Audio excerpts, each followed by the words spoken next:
Gotta love streaming on Friday evening. Should that be all singy songy? Don't know that it should be.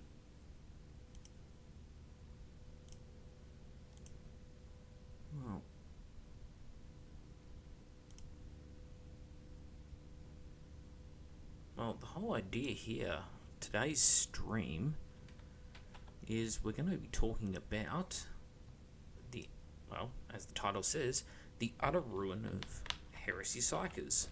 And I'm not going to cover everything in the stream, but it's something I've been wanting to get off my chest for a little bit, and I've kind of put a whole bunch of stuff together, and I'll talk about it during the stream. So just let people know we're live.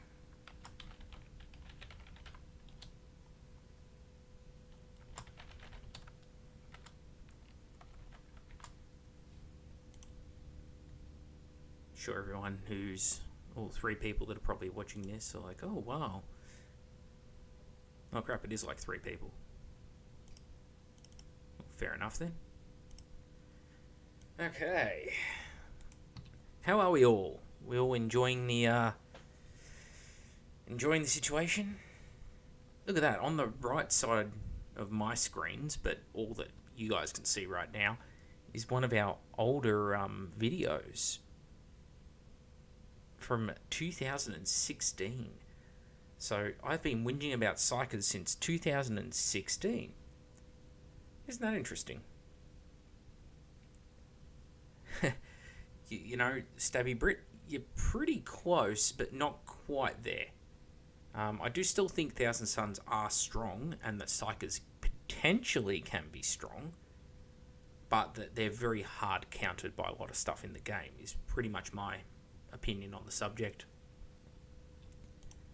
Isn't this crazy? This video I bought out 4 years ago. That's the old theme and everything.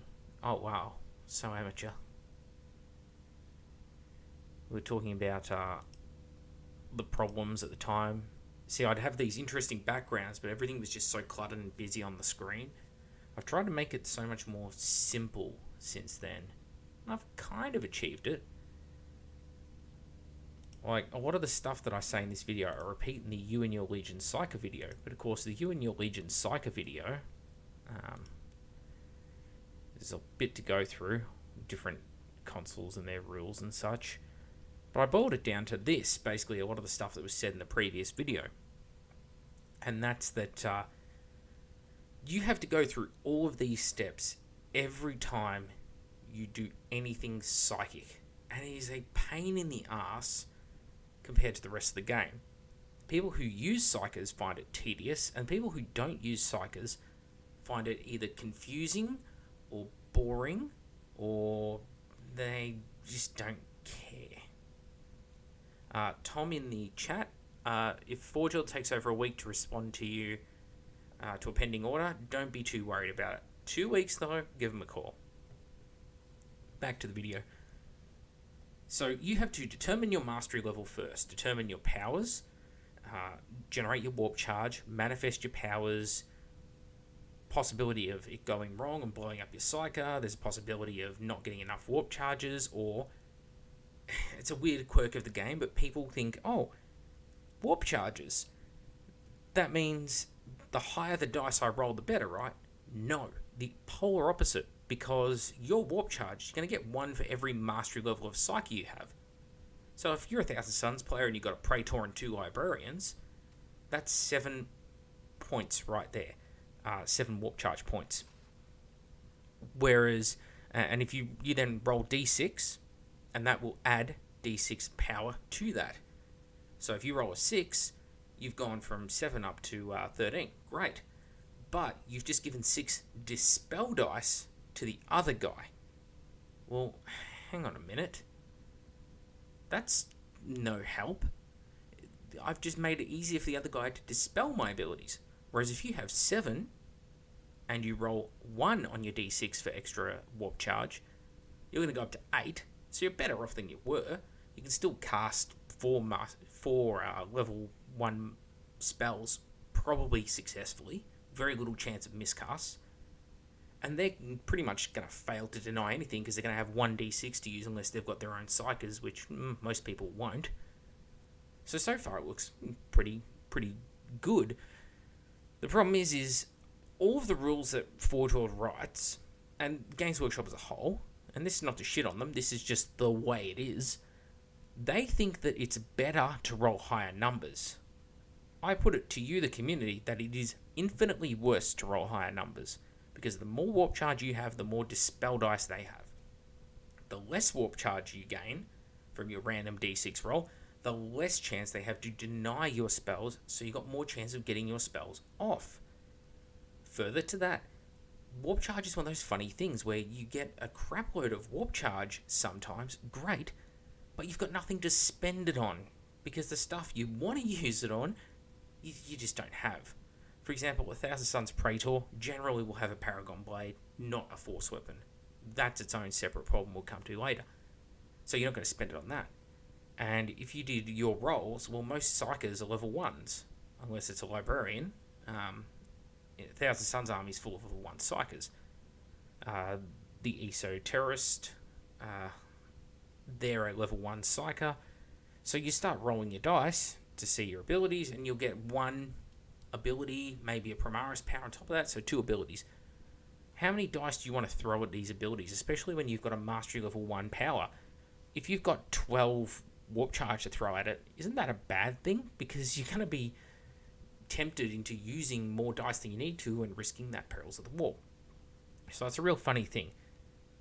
Essentially, the way I see it is, it should be a case of tough titties. If you don't have Psykers, I should get free reign with my Psykers. You shouldn't just be getting the free ability to dispel my abilities.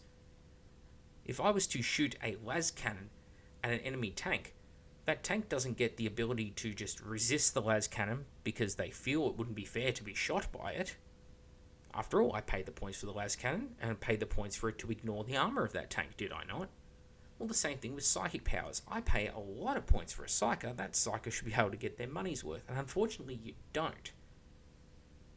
Now, I pick on it a lot because I like to compare it to those other things. Tanks, to weaponry, to war gear. I'll touch on force weapons now, because force weapons are a really funky thing. In the game, you've got force weapons, and force weapons, for those who don't know, are either a power sword, a power stave, or a power axe. And when you activate it by spending warp charge, it becomes an instant death weapon. The problem is, it's a force axe, or a power sword, or a power maul. There is not a lot of stuff you can hurt with those. For instance, one of the things that a maul might be able to wound easily enough is a Castellax. You'll be wounding on 5s, even though you're going up to strength 6, and they'll get their armor save. But if you do get through, you'll kill it. Is that a situation you want to be in, though? Because a Castellax is probably going to eat a Psyker. Okay, what about a power sword? Castellax won't get a save against that, except for his adamantic shielding. Well, yes, but you're only strength 4, so chances are you're not going to even wound the thing because you're fishing for 6s. So, that's no good. Okay, what if I use the Force Axe? Well, okay, still 6s to wound a Castellax. It won't get an armor save, so it's really no better than the sword was, and what's worse is now you're striking at initiative 1. So you're going to get your dick kicked in by the Castellax. That's not good at all. So that's not a situation that you want to be in. So I put it to you as a community that they've got it all messed up. That force weapons absolutely suck. And what's worse is when you look at how many instant death or potentially instant death weapons are starting to appear out there. So for instance, First Legion, they've got Tyrannic Greatswords, two-handed weapon, strength 6, AP 3. Ugh, how good is that? It's solid. Also, it's instant death. So hang on, he doesn't have to buy a psychic level, which is more than the cost of a Tyrannic Greatsword, doesn't have to pay for the force weapon on top of that, doesn't then have to generate the warp charge, cast the ability, give the other guy a chance to deny, and it is as good, if not better, than the Power Maul, because it's going to wound a Castellax on 5, and it's going to instant kill the Castellax that won't get a save against it. So it combines the best parts of a Power Maul and the best parts of a Force Sword together, and it's cheaper. What the hell? Okay? That's a problem to me. And it's not Forge World's fault. I really can't stress this enough. This is classic Outer Circle video I'm trying to do right now, but live. Where essentially we're saying that, hey, this is a problem with core mechanics in the game. And it's something that they need to look into fixing. Because you have war gear out there that is just simply better. Blade of Perdition on the Blood Angels. The Blade of Salty Tears is also known. Every time it causes a wound, and it's strength 5 AP2 at initiative, it causes double wounds. That's almost as good as a force weapon. Okay? And there's quite a few weapons out there like that. There's also a lot of weapons that strike at initiative that are high strength and low AP. So you've recently got the Headsman's Axe, for instance, with the Night Lords. So you've got another weapon here which is better than a force weapon. So force weapons, I think it's safe to say, kind of suck. So what I've done is I've put together a chart. Well, it's not really a chart, it's 2 slides. And they're to help me try and illustrate my points in this video. The red box at the top, the light red box that is Thousand Suns specific Psyker related rules. So these are things that make them better at being Psykers or war gear related to being Psykers. The darker red, burgundy, maroon, whatever you want to call the colour, is word bearers. And it's their one thing, and Psi-reactive arsenal. On top of this, the next slide will talk through some of the Cult Arcana. Not all of it, because not all of it actually affects Psykers. So, what do you get here? Prospering Law. Thousand Sun Psykers have access to all disciplines other than Malefic Demonology. And any HQ independent character may buy a mastery level of 1. And those that do so can exchange any power weapon for a force weapon. So we've been over it. Force weapons kind of suck, and you are paying points for them on top of your existing original weapon. I would say something like a Thousand Suns Master of the Forge or Forge Lord with a Cyber Familiar, maybe Cataphractii Armor, Thunderhammer, Rad Grenades, is far more deadly than a Thousand Suns Librarian who has 2 mastery levels and a force weapon. As an example. And they're not too dissimilar in points either, because Librarians pay a lot of points for their mastery levels.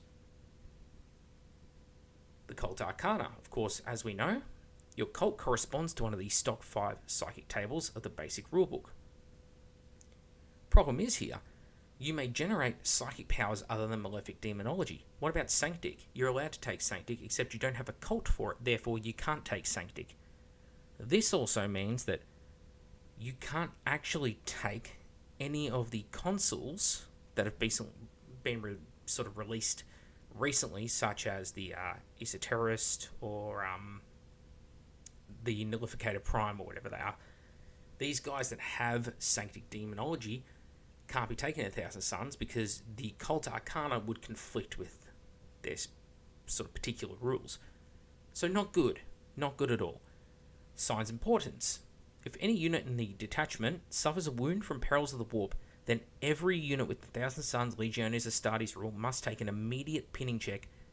Furthermore, if all of the independent characters in the army are slain, then the rest of the force takes a -1 leadership debuff for the rest of the game and may no longer make sweeping advances. Ooh, it's rough. It really is rough, guys. You have to protect your sorcerers as a Thousand Suns player, your independent characters. So, straight away, before just looking at the Legion rules, before we actually factor in what psychic powers do and don't do, you're in a situation where perils are really bad for you. And they're going to happen because you're going to use psychic powers because they're what all your special rules are built around. You don't have access to all of the possible psychic disciplines because you're being artificially handicapped by the cults.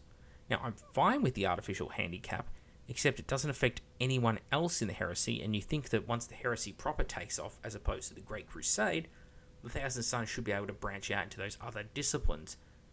To me, it seems natural they'd be very good at summoning demons mid-Heresy, but whatever. Word bearers are doing it right from the start, and the Thousand Sons literally wrote the book on how to do it. Well, stole the book, Bloodraven style.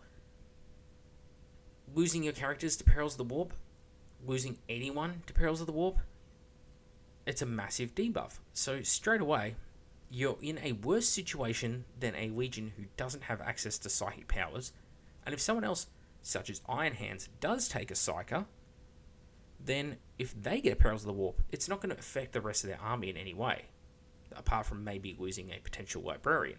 Meh, big whoop. Then you got the Word Bearers. Sorry, actually, I'll finish the Thousand Sons equipment. So, Arcane Litanies. 1 use protection against Perils of the Warp. You must take it. And if it's a must take, as everyone should know, it should be included in your rules for free or for a small points increase. Things shouldn't be a must take in the game. If they are, it's a sign of shonky writing, in my opinion. And I've said this about many things in the past. Most famously, probably the acid rounds that the Dark Angels used to have, where it was just a heavy bolter, but infinitely better. So why wouldn't you take it? Same situation here. You're going to take Arcane Litanies because you need protection against Perils of the Warp, because it has such massive impacts on you if you don't take it. Then we look at the Relic. You get a Strength 10 AP3 Salvo weapon. It goes against the target's leadership instead of their toughness. Sounds good. Except can't be used on vehicles, they have no leadership stat line. Also, range 12, so super short ranged. It's salvo, so you can't assault afterwards unless you're relentless, so Terminator, bike, that kind of thing. But what's the average leadership in Horus Heresy? 9? So, not very good. Then, Thousand Sons Praetors. They can go up to 3 levels. They must take at least 1, but can go up to 3 levels of mastery. Well, that's fine. They can also take a force weapon. That's okay, but again, Paragon Blade, better. Has Murderous Strike, 6s to wound, instant death. It's AP2 at initiative and strength 5. Infinitely better than a force weapon. Don't have to turn it on and off, don't have to roll to see if you cast it, no risk of Perils of the Warp, which could kill your Praetor, and I have done it. I have taken a force weapon on a Praetor, rolled a force check, rolled a double 6, rolled a 1, sucked into the Warp.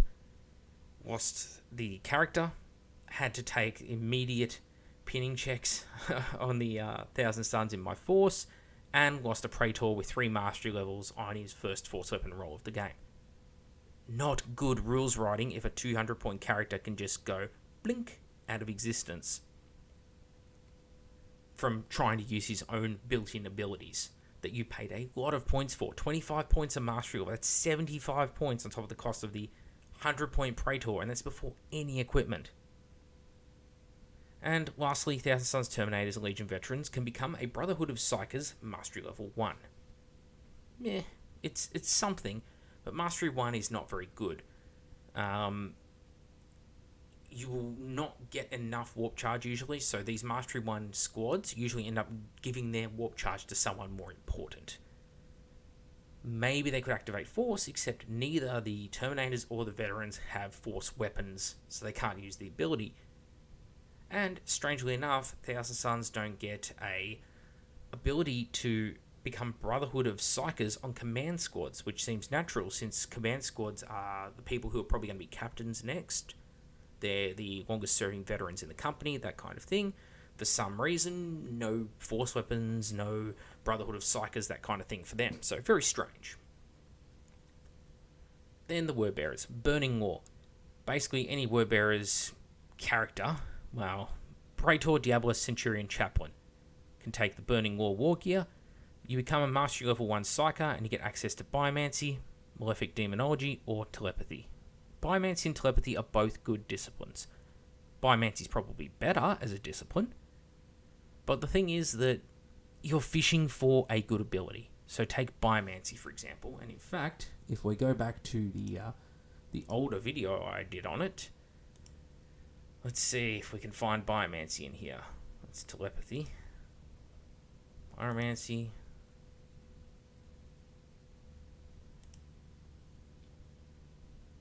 Sorry guys, I gotta fish through my own old videos. I didn't want to cover off on what all the individual abilities do again, for the video, which is why I haven't included any of that stuff in this video. But I thought, hey, I'll have the old video I did up talking just about powers, so maybe we can reference it in the background. Cool. Biomancy. So, blue abilities, good. Oh, well, really good. Green abilities, okay. Orange, bit mediocre. Red, obviously, craptacular. So, you got a 50-50 chance of getting a decent ability if you roll on Biomancy with your mastery level of 1. So, not great odds to begin with, and you've paid 25 points for it. Every time someone thinks of a Psyker in 30k, they always think of the bad times when they play against an enemy army, perhaps Thousand Suns. And their experience is something on the lines of, oh, I went to combat and there was a Praetor, and he cast Iron Arm on himself, and he cast Warp Speed on himself. All of a sudden, there's a Strength 8, Toughness 7 Praetor running around at Initiative 8 with 8 attacks with his Paragon Blade, and he absolutely murder-fucked my army.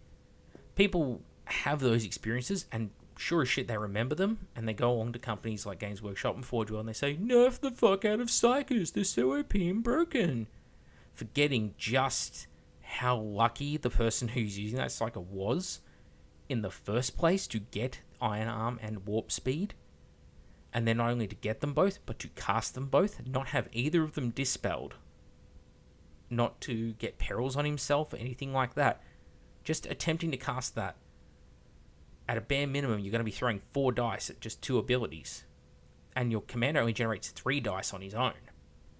So you're fishing either for extra dice from other units or your roll that you took on the warp charge for the turn at the start of the game. Not great. But what happens if your Praetor that you spend all these points on gets Hemorrhage, for instance? Oh, it's 2 warp charge to cast, so to safely have a good chance of casting it, you're going to be rolling 4d6. And remember, if you roll double 6s, that's perils, and if you take any damage from the perils, then the whole army takes pinning checks. Okay, and with perils, if you roll a 1 on it, instantly removed from play, no matter how many wounds you've got. No armor saves, no cover saves, no shit like that. So if I cast Hemorrhage, 18-inch range, okay, the target passes 2 separate toughness tests, or they suffer a wound with no armor saves or cover saves allowed. And for each test that was failed, if a target is removed as a casualty, randomly select another model or foe within 2 inches of them. The model must pass a single toughness test or suffer a wound with no armor saves or cover saves allowed. And this process continues and continues and continues. Except in Heresy, the average toughnesses are 4 and 5. 4 because of Marines, 5 because of Mechanicum, which increases the average overall. Of course, there's Militia and Solar Auxilia, but much less common than Mechanicum and Legiones Astartes, if we're honest. So you could get that craptacular power. So if you get a craptacular power like that costs a lot of dice to cast it, it's pretty iffy if it's actually going to do anything. I mean, you cast it on a Castellax. If he fails both toughness tests, he's still got half his wounds left, so it's not going to have that chain reaction. But the people who wrote the Hemorrhage power thought, oh yeah, this thing's going to be amazing. This is just going to chain reaction through the army. Yeah, it probably would if you were playing against Snotlings or something, but you're not. You're playing against Horus Heresy armies, which are full of multi-wound units, and again, average toughness 4. It's a 50-50 chance every time you make that toughness test, you're going to pass as a Marine. In fact, it's better.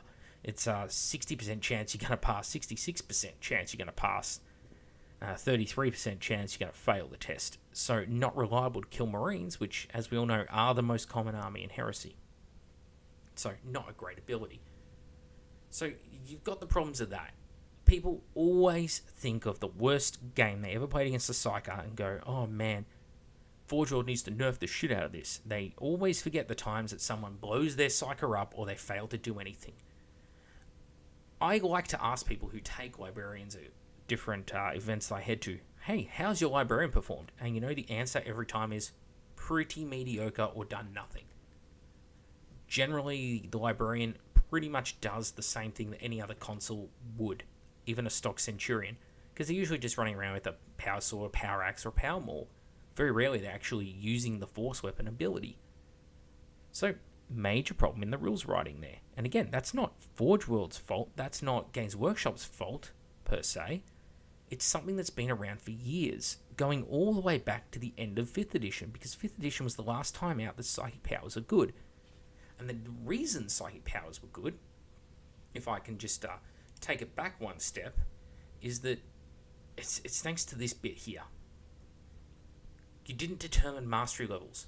You just could take a certain amount of powers. You bought them with points. So you didn't determine powers, you had the powers. You didn't generate warp charge, you could just cast one attempt for each power you had. Araman, of course, is special back in the day because he could repeat the same thing over and over with his black staff. Manifesting powers, we didn't use warp charge, you just did a leadership test. Roll under your leadership and it goes off. Roll double ones or double sixes, you fucked up. There was no, oh, you need to roll 5 dice and throw them all at this ability for it to go off. No, it's silly. The opponent may deny. If they had a Psyker, they may deny. And the big kicker Marines had was they had Psychic Hoods, which gave them a 24-inch bubble. It was the same thing with Space Wolves. They had some sort of wolf pelt or something they could use. I forget what it was. Wolf Talisman, I think. And you resolve the effect of the power. So basically, it was a 2-step process back in 3rd, 4th, and 5th editions. Now, it's this sort of 7-step process, and that's your best case. So, getting back into this, you've then got weapons that counter Psykers. So, first we've got the Psy-Reactive Arsenal. Psych out munitions, everyone knows how they work. Basically, hit a Psyker with it, take a perils check. Other than that, it's a piss-weak grenade or piss-weak frag missile type thing.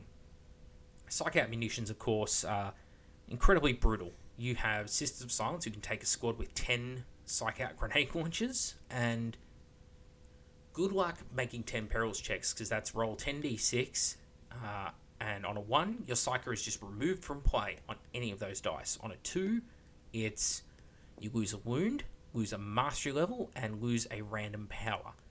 On a 3, it's like take a wound. On a 4 or 5, it's like a nothing happens, ability doesn't go off, and I think on a 6, you basically get superpowered. You get like +3 to your stats on strength, toughness, and attacks or something for the rest of the turn. But yeah, that won't help much if you rolled a 1, which on 10 dice, good luck not rolling a single 1, or even just rolling a pair of 2s. A pair of 2s or a pair of 3s, and you're going to lose 2 wins on a console. So, gone. Toxiferum weapons. Toxiferum weapons are for Legion Destroyer squads and for Contemptors. So there are also some such as Legion Nullificators that can take some of these things, but essentially Toxiferum Flamer, Strength 4 AP 5 Flamer, it's got Poison 3+, and the essentially a Flamestorm Cannon for the Contemptor. It's Strength 7 AP 4 and has Shred, so re-rolling to wound against infantry. Now, the Tainted rule means that if a unit had Psychic Blessings, so let's pretend, okay, going back to that previous set of slides, if we rolled our Biomancy and we got Iron Arm off and we got Warp Speed off on our Praetor, great, we spent 75 points on our Praetor, we got our 2 abilities that we want, we cast our 2 abilities, we didn't blow ourselves up, our abilities are on, and our Praetor gets flamed by one of these squads. Guess what happens? Removes Psychic Blessings. Poof, poof. Both those abilities are gone. You paid 75 points just for the chance to get them. Rolled multiple dice with the chance of killing yourself each attempt to get them off. You finally got them off. The enemy didn't deny them. You're feeling so good, and then you just lose it all? Because you got shot with a flamer. Come on. And insult to injury, it is pseudo-rending on a roll of a 6. That is not balance, okay? And this one I do blame on Forge World, because unlike on previous things that I've spoken about this, where psychic abilities were written by Games Workshop back in the day, and that's not Games Workshop now or Forge World Now's fault. In fact, Games Workshop now and the way they do psychic powers in 8th/9th/Age of Sigmar are pretty good comparatively to this system. The problem is that they're writing weapons in here that, okay, if it's someone like Magnus that you're going up against, Yeah, okay. But you're not going up against Magnus every game. You're going up against like level Mastery 1s, Mastery level 2s. Just a quick response to the chat. Jack McCormick says, to be fair, most powers are only important on your turn. Yes and no. For instance, Iron Arm and Warp Speed are going to make your Praetor pretty much indestructible that turn and a combat beast. But if the squad you're charging is overwatching and they can cause... They don't have to wound you, they're just hitting you. It's only the successful wound part of it really that matters, and a Flamer will get a wound. It doesn't say it has to be a failed save, it's just it wounds. Well, it's going to be D3 chances to wound. It's going to wound on 2s with the big one. So bad news for you. So then we get to all these, and this, for the record, are Cult Arcana. Cult Arcana are something that was introduced in Book 8, and I think it was because of the bitter taste Book 7 left in people's mouths, where they saw Sekhmet running Iron Arm and Warp Speed coming around every corner. Forger went, oh, well, we can fix that. We'll bring out this. Problem is, no amp collars. It's usable by Praetors who are Psykers, so Thousand Suns Praetors, and Wordbearers ones with the Dark Channeling. Librarians, Esoterists. You can attempt to deny the Witch bubble within 12 inches. If you're targeted by a psychic power, if the power fails to go off, it will not affect the user. However, you reduce your initiative by 1. Pretty mediocre. So you're never going to use it. Imperial Lance. Usable by both Praetors and Champions. Melee specialist weapon with strength +1, so strength 5 for most Marines. AP 4, but becomes a AP 2 power more when you're fighting a demon or a Psyker. Why? So Psykers don't have weapons when they pay all these points to their force weapons. They don't just get better because they're fighting non-Psykers. You're forced to go through a chain of events. Roll to generate powers. Actually cast the powers. This kind of thing. That, to me, is problematic when you're looking at this ability.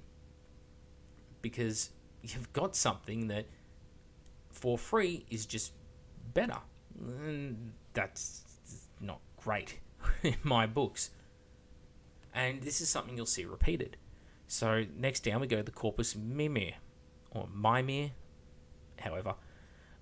Usable by Praetors, Magos Dominators, can be activated in any one of the user's psychic phases to perform a psychic power on its user, so the exact effect is based on a d6 roll. You might get a random power. Misfortune, it's okay. Foreboding, it's okay. Precog's pretty good. Perfect timing, better for some than others. If you have no reserves or anything, it's completely wasted. Shroud, maybe.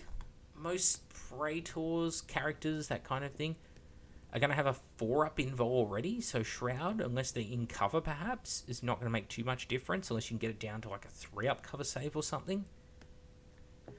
Better hope, though, that none of the common ignores cover weapons shoot at you. Or the device just blows itself up.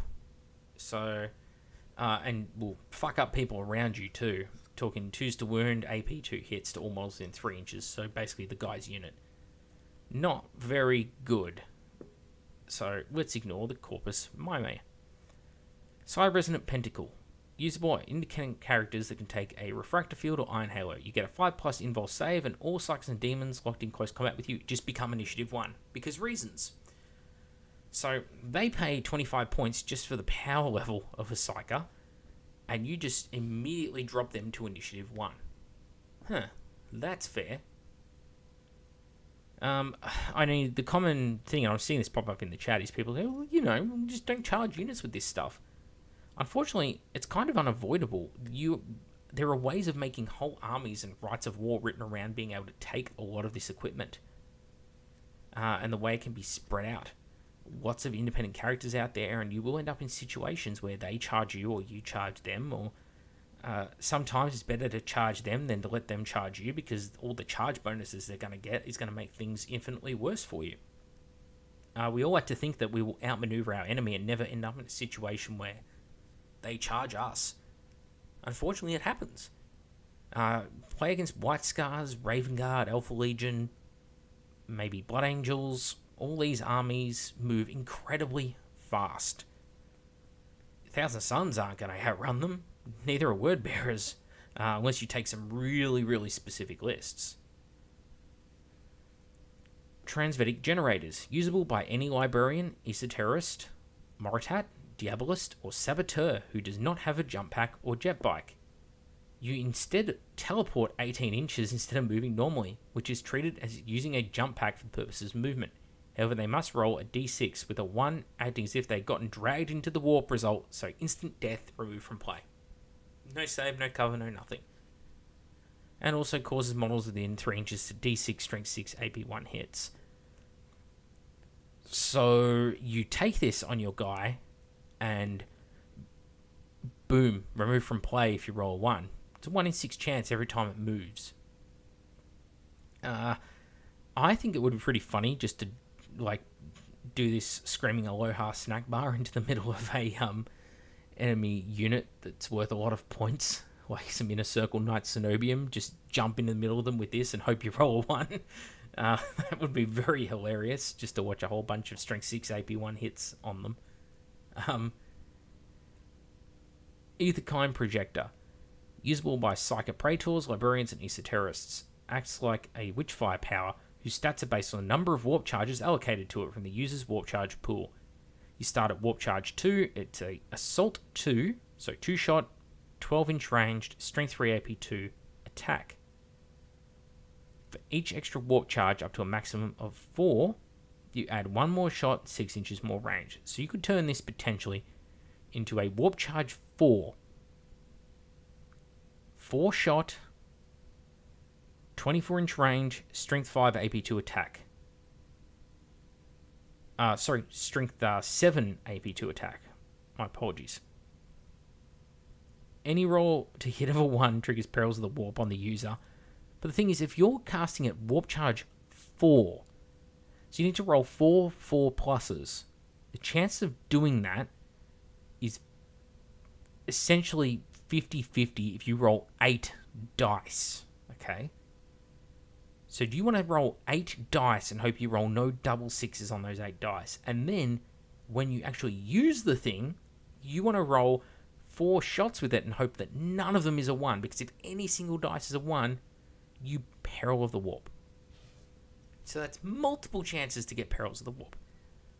Why would anyone use that thing?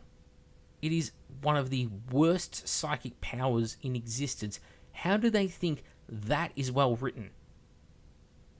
Assault 2, 12-inch range, strength 3 AP2 should be a warp charge of 1 ability, and for each extra warp charge you do, it should be adding at least 2 shots to it, and the roll of a 1 trigger thing, triggering perils, shouldn't be a thing. It's a high risk, high reward in the casting, not in the utilizing of it. That's how good writing is done. So if, for instance, I want to use that with a Psyker, I want to do the full warp charge 4, and I'm going to fire 6 shots with it at strength 7 AP2, and I throw 8 dice at it, I'm probably going to have perils anyway. It doesn't need the 1 trigger of a peril. It's just terribly, terribly written. Don't ever use that thing. Every time a Psyker gets something on this list, it's bad. But what you're going to see is every time someone gets an anti-Psyker list item here, it's pretty good. So, Terminal Lucidity Injectors. Usable by any independent character. When the user loses its last wound, it may either make 1 last shooting attack if killed during the psychic or shooting phase, targeting its killer, or if that's not possible, the nearest enemy unit. Or 1 last pile in and attack even if it's already killed in the sub-phase.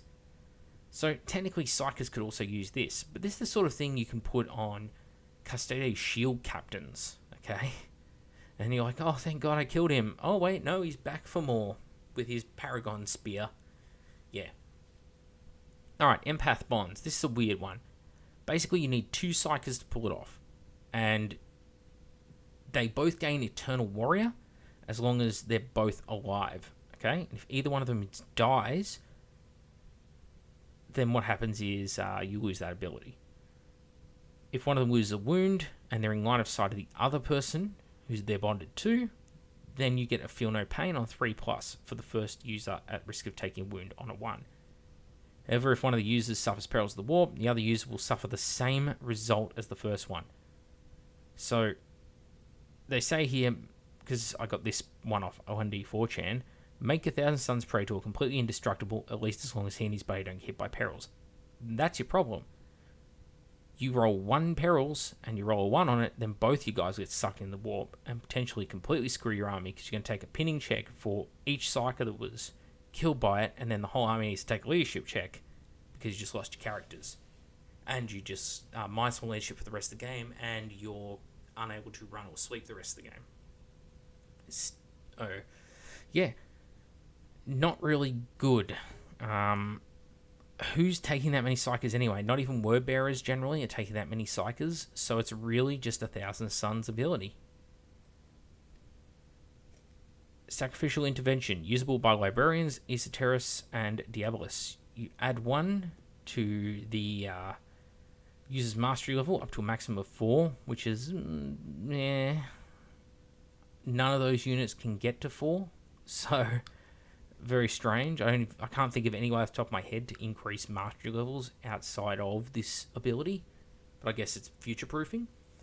And they can re-roll dice when generating warp charge pools, but reduce their wounds characteristic by 1. So all 3 of those guys become 1 wound Librarian, Esoterist, or Diabolist, unless they're a Space Wolf and they take the Ether Rune Armor, which gives you +1 wound. So they'll stay the same as normal. But yeah, re-rolling the dice and generating warp charge. They wrote this, I'm guessing, with the idea of, hey, I rolled a 1, let me re-roll it. Oh, I got a 6, awesome, 6 extra warp charge. But in reality, if I rolled a 6, I want to re-roll that because I want a 1. I don't want extra warp charge, because again, the more warp charge I get, the more dice I'm giving to the other guy to deny the witch. So, not great. Next, the Digitalis Arcanus, usable by Librarians, Esoterists, and Diabolists, as long as they have at least Mastery Level 2. You add D3 to attacks and initiative for a turn, but after that you drop to 1 for the rest of the game. Why? Why would I want to gimp myself? D3 to your attacks initiative is probably not going to get you out of the shit if you're in a really bad fight. If you're in a fight you were already going to win, you were going to win it anyway. And if the fight was a 50-50, it was very risky taking it in the first place. Why did you put yourself in that situation? It was probably unavoidable, but yeah. So again, mediocrity. We've just got something that reduces your wounds but makes you slightly more psychic, which we've already said is not a great thing. And the next one along is like, hey, you can be slightly better for 1 turn and be completely gimped for the rest of the game. No thanks. Then you get to Divining Blade, which is just a better Paragon Blade. Strength is +2, so you're going to be fighting AP, Strength 6, AP 1. You have instant death. It's a 2-handed weapon and has the same Silash rule as the Imperial Lance, which is every time a Psyker takes a wound from it, they suffer perils of the warp, which is ugh. So again, absolutely massacres 1,000 Suns. It's essentially a Tyrannic Greatsword off the Dark Angels, but AP 1 instead of AP 3, basically. And the Silash rule. Then you got Tregorian Dreamplate. Praetors, Centurions, and Consuls get a 3+ invulnerable save against demons because reasons. Just because fuck demons, I guess. Why wouldn't you take it if you know you're playing up against them? Then, Liber Magra Veneficarum. Usable by trade independent characters who are not Psykers or demons, you grant Mastery Level 1 and Incursion Power from Malefic Demonology. Mastery Level 1 is pretty useless, as we discussed, and Malefic Demonology is a terrible discipline, as I've shown in previous videos. What effect are you going to do with that that's going to make the points you spent on it worth it in the game, is my question. Icon of the Blazing Sun. Usable by one loyalist independent character per detachment. So it's per detachment. That means you could have 2 in the army. One on an ally, one on your main character. It allows the user to deny the witch via a leadership test. But if the test is failed, the user takes a wound. If the result of the test was a double 6, the user is immediately removed from play with no saves allowed. Also forces any demon locked in combat with the user to fight at weapon skill 1. Most characters are leadership 10. So, there are obviously leadership 9 consoles and such, but if you're going to take this, it's going to be on something like a Praetor. So,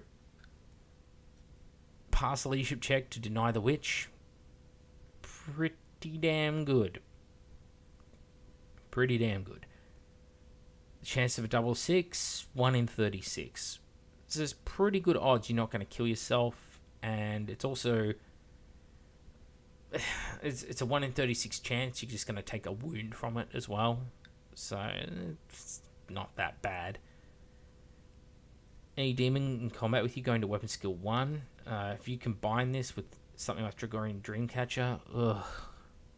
Yeah. So, what's the point of all this? Basically, Psykers are up shit creek without a paddle, I guess you can say. Because they're in a situation where it's really hard for them to get powers. The powers they get can be all over the shop. And now there's a bunch of stuff in the game that all the decent powers, like all the precog, the Iron Arm, the Warp Speed, even Force, all those powers can just be taken off you by things like a Toxiferum Flamer. There's so many Psych-Out grenades. Again, Sisters of Silence throwing 10 Psych-Out grenades into a unit of something like Kenetai Blade Cult or Sekhmet Terminators. Every roll of a 1 you make is a dead guy. Every roll of a 2 or a 3 you make is a dead 1 wound model. So, infinitely good weapons against them. Because they're Brotherhood of Psykers, of course. Everyone can cop the effects of rolling those perils checks. And of course, if anyone suffers a perils check in a 1,000 Suns army, chain reactions through the army, everyone has to take a pinning check. All this stuff has been put into the game, which is anti-Psyker, makes Psykers worse, counteract psychic abilities. Nothing's being put into the game which makes psychic abilities easier to cast. 1,000 Suns had easier to cast abilities when they were first released. Oh, you generate your abilities on a roll of a 3+ instead of on a 4+. That's pretty cool. Yeah, you're locked into your discipline thanks to your cult. But hey, casting on 3+ is good, but they removed that. So now 1,000 Suns cast the same as every other Legion. They're locked into having to pick their ability based on their cult, whereas other people can go, you know what, this game I think I'll use Biomancy on my Librarian. Next game I think I'll go for Pyromancy, because for some reason 1,000 Suns aren't like that. And of course, if they fail, kaboom! No more 1,000 Suns character. So, what is needed in the Psychic phase is a complete ground-up rewrite. And honestly, I don't mind what they've done with 40k 8th edition, 40k 9th edition, Age of Sigmar. They're all okay systems. But I'd just be happy going back to 5th edition. Because if people are going to be paying all these points for Psykers, just go to that. Let me buy the abilities. The abilities don't have to be off-the-wall crazy. They can be simple things like gain +1 attack in close combat, gain the Force ability, something like that. In fact, Force weapons need an overhaul. They shouldn't just be a normal weapon which gains instant death. A Force weapon should be perhaps always on would be a great thing. And maybe it should be something like AP2, strength nil, or like strength the user at all times. That would make a lot more sense because, hey, it's the Psyker is always imbuing his will into it. Why should I be focusing and casting a psychic power to get the Force off? Do I go, oh, there's an enemy unit there on the table who might charge me in the next turn somehow. I better cast Force this turn and forego casting something else this turn just in case they charge me. Oh, they didn't charge me. I guess I just wasted my psychic abilities for the turn and risk blowing myself up. So let's fix Force weapons. Let's rewrite psychic powers. Let's make them something you pay points for, perhaps. Instead of paying for 25 points a level of mastery. So, again, 75 points on a freaking Praetor. Make us pay for the abilities. If someone gets a crappy ability, like, this ability reduces enemy unit's leadership by -1 if you cast it successfully on them. Well, that shouldn't cost 25 points. That's like a 5-point ability if I had to pick a number. And it would allow people to actually take Psykers because they'd be like, oh, well, you know what? This isn't bad. Yeah, I wouldn't mind doing this. So, you know, there are ways of making it happen. There are ways of making it work. But right now, we're not there. Psykers are painful to play. It hurts to play Psykers. And if you're against them, it sucks too, because if you're against Psykers and they get good rolls off, there is very little counterplay. But with Cult Arcana, all of a sudden the ball is in your court and you've got hard counters. Well, how come you've got hard counters that are all cheaper than the thing you're countering? Like, that's not how counters should work. There needs to be some sort of trade-off there. For instance, the Imperial Lance up there, you shouldn't be getting a weapon which is decent on its own. Strength 5 AP4 weapon is fine on a champion. It's not as good as a Paragon Blade, but it's decent. But going to Strength 6 AP2, Psykers that take a wound, suffer perils of the warp, that is really, really good. And it's just, again, a hard counter. So, it just needs a ground up rewrite, I guess is what I'm getting at. Anyway, let's look at the chat. Let's see. Ryan says, would 4th Ed style rules suit better, do you think? I.e. purchase spells and war gear, leadership tests to get a spell off or not, deny with leadership tests plus or minus mods based on level, skills, and abilities. Yeah. Yep. As I said in the rundown, that is all stuff I think works better. Because it's simple, and I think both players appreciate the simplicity of it. If you say, hey, I have a power on my character, if I make a leadership test, I get the power. If I don't, nothing happens. If I roll double ones or double sixes, something bad happens to me, that's really easy for the opponent to understand. Whereas having to go to your opponent, okay, what I'm going to do is I'm going to roll on this chart at the start of the game to see what powers I get. Okay, now at the start of this turn, what I'm going to do is I'm going to roll to see how many power dice I get. Okay, now, here these, see how I rolled a 4? Okay, now you take 4 dice. You can use these 4 dice at any combination during this turn to try and stop the powers I'm going to cast now, okay? So that guy over there, yeah, he had a, let me check what I rolled. I've rolled a 2 on him, okay. That guy over there, he's got Enfeeble, so I'm going to cast Enfeeble on him. The eyes of your person you're playing have glazed completely over by this point in the game. Okay, and this is one turn of the psychic phase with one ability. So, whereas the leadership system, so great, just 2d6. Oh, I passed it, yay. Or, I failed it, fuck. At least with the leadership as well, it was like 9 times out of 10 you were going to pull it off, you know? Whereas now with the current system, it's based entirely down to how many dice you throw at it. And it's like, oh, you threw enough dice at it that you got it off, but oh, unfortunately, 2 6s. Looks like you just fucked up. You done goofed. And it's a weird thing because you're fishing for a 4+, but 6s are basically something you don't want to get because they're going to screw you over. So really, you're fishing for 4s and 5s. So it's a funny system because it means 1, 2s, 3s, and 6s are off limits.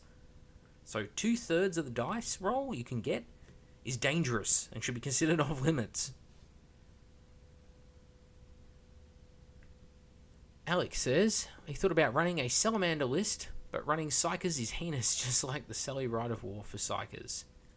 Yeah, it is heinous as an understatement, what it's like running Psykers. And again, works for everyone. Of course, getting a lot of hi from the chat. So, hi, chat. Helix Nar, of course, asked earlier in the chat, what do you miss? Psykers and how much they suck. Gonzalo Vincente says. Tyler, yep, night streaming. Well, it's my night, early evening, something like that. Jack McCormick asks, thoughts on removing support officer for trader librarians? one-sided might make them more common. It would, but again, the psychic rules are a major problem in the first place. See, the Psyker upgrade, you're paying 25 points a level, plus you're paying for the upgrade. Well, you pay for the upgrade, and then you're going to pay for 25 points to get the Mastery 2, which is what you want. You're lumped with that Force weapon, not with a good Legion weapon or Legion bit of war gear. And again, there's better Legion war gear out there, such as Tyrannic Greatsword, which is just, hey, I'm instant death for the sake of it, yay! So, no, it wouldn't really help a Legion Librarian. Legion Librarian should just be a powerhouse of minor abilities that consistently go off and don't have too much chance of blowing up in your face. The amount of points they charge now for Psykers is the sort of points they would charge back in the day for Ahriman, where Ahriman had an ability such he could cast 3 to 4 times to turn you into a Chaos Spawn. Okay, he would roll, and it's like, oh, I passed, your character just became a Chaos Spawn. And he is cheaper than most Thousand Sons Praetors are now. And better. Stavy Britt says, anti-Psyker stuff always seemed a nightmare to balance. Seems like they either wind up too niche to be worth it, as you might not face Psykers, or they're so broken you shouldn't bring Psykers. Yes. Again, Psykers don't have, as you look at this, look on both sides of a coin, there is nothing that makes a Psyker better in any of the 2 red boxes, which are the main pro Psyker Legion rules. Unfortunately, there's a lot of stuff that makes people better against Psykers. So again, we go Dark Angels. They have the ability on Hecatonstica to take a reroll all to hit and to wound rolls against demons and Psykers and Brotherhood of Psykers in close combat. It's like, well, what? That costs 25 points? That's the cost of a psychic level, but hey, they didn't pay any points for it. They've always got it. They don't have to activate it. They just literally got to be touching you. Holy shit. Okay? So, major problem there. And yeah, Psykers don't have anything like that in return. Let's see what else we got.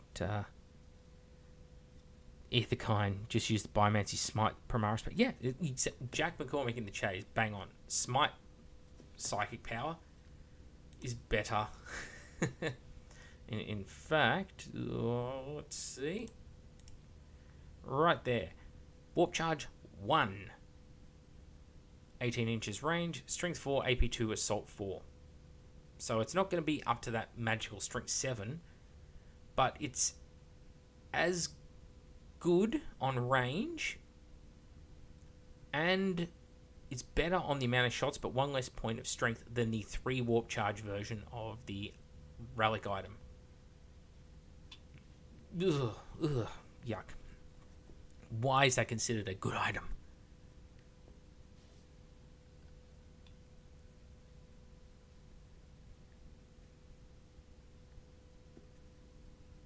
Hej says, man, this kind of sours my meme demon list with 30-something warp charges that I was going to make.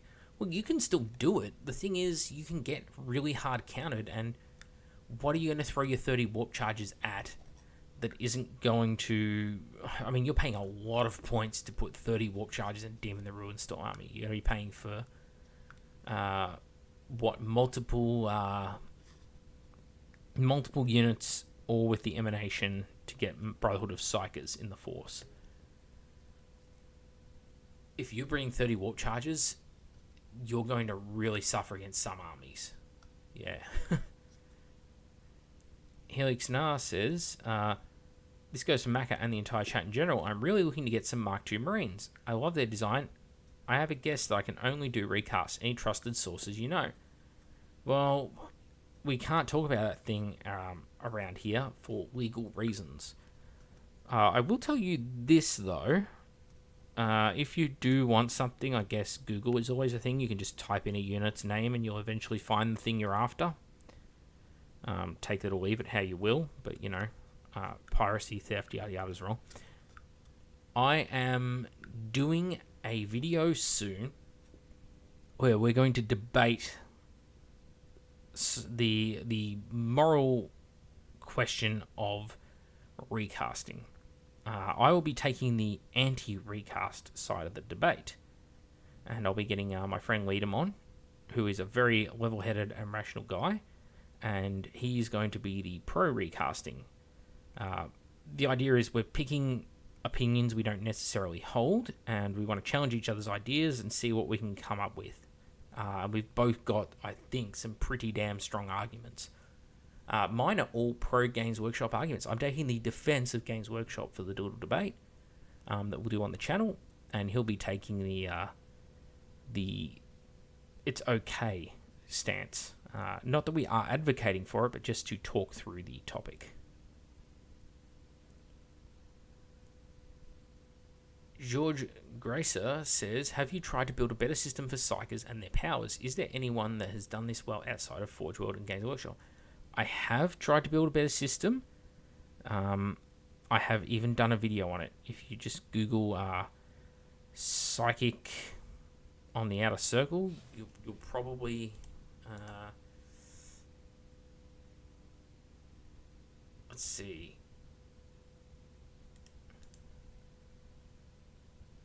Try. No, that's not the one I want.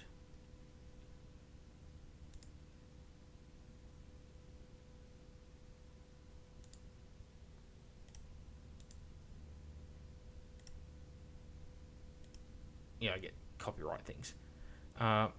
This one here. So, revised 7th edition Psychic Phase of the Horus Heresy is rules I wrote for Psykers, which is still not my perfect version, but it's what I think is a better version. So I broke the rules down to 6 pages or something. That 6 pages included all the powers. What you're denying Psyker denies on, what you cast on, all that kind of stuff all factored in. I made it really, really, really simple. So if you watch this video from 2017, it will explain it all. And I broke down the psychic abilities, like biomancy, that kind of thing, divination, into just 3. So you get 2 level 1 powers and a level 2 power for each one. So I was trying to preserve the existing system, but to simplify it somewhat. And I did achieve that, but the thing is, well, it's basically a ground up rewrite in a lot of ways. Because the way I designed it was, if you're a Mastery level 2, you could cast up to 2 power cost 1 spells. If you're a Mastery 2, it would be 1 level 2 maybe. If you're Mastery 3, it could be any combination thereof. Pretty simple. And I tried to do a sort of mix of abilities as you went along. Forewarning, Malediction, Precognition, Shockwave, all this kind of crap. And yeah, I was pretty happy with how the system came out. And I did try it myself in a few games. I got my revised perils table coming up. Run, Psykers removed from place. I kept the same perils of the warp. Psyker loses that power at a mastery level. Psyker loses the power. Psyker suffers no ill effect, but loses all remaining mastery for this player turn, so can't cast again this turn. Psyker suffers no ill effect, so thumbs up, all good. And of course, the power is cast and cannot be denied. But then you suffer d6 wounds at AP2 because, hey, you just supercharged yourself and you should get fucked up for supercharging yourself. That's the way I think about it. When casting a power, the ability has a power level. Each Psyker has a power level pool equal to their mastery level. When attempting to cast, the cost of the ability is then deducted from the power level. Once you reach 0 power level left in the pool, you can no longer cast that turn. When attempting to cast a power, you simply roll 2d6, and if you roll a 4 or higher on either dice, the power is cast. If a double 1 is rolled, then a Perils of the Warp event has occurred. Do note that if you attempt to manifest a power and still fail, you still subtract the power cost of the ability from the total power pool for that Psyker that turn. Example, a Psyker has a mastery level of 2. The Psyker uses a power level 1 ability. They now have 1 power level left to use. Now the Psyker rolls the test to use the ability and acts accordingly. A power is considered in effect until the beginning of the casting player's next turn. So yeah, I wrote a whole system and it's in that video. Alright, going back to the chat.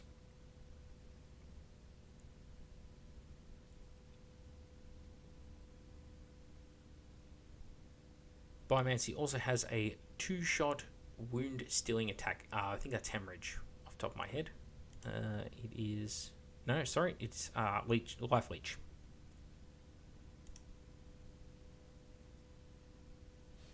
Well, Malteser says, I think Black Legion miniatures might have some in stock.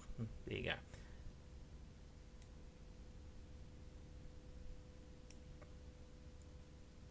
Tio's Power says, recast the only way to get stuff that was A, impossible to get, B, is permanently out of print, C, grossly overpriced for usability but kinda nice to have.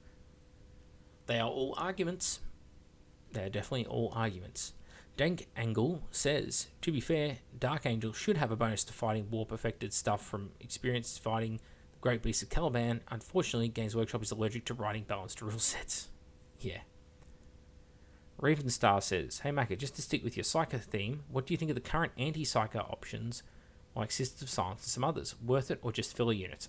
They're super strong if used wisely. Sisters in base contact with Psykers will always mess them up.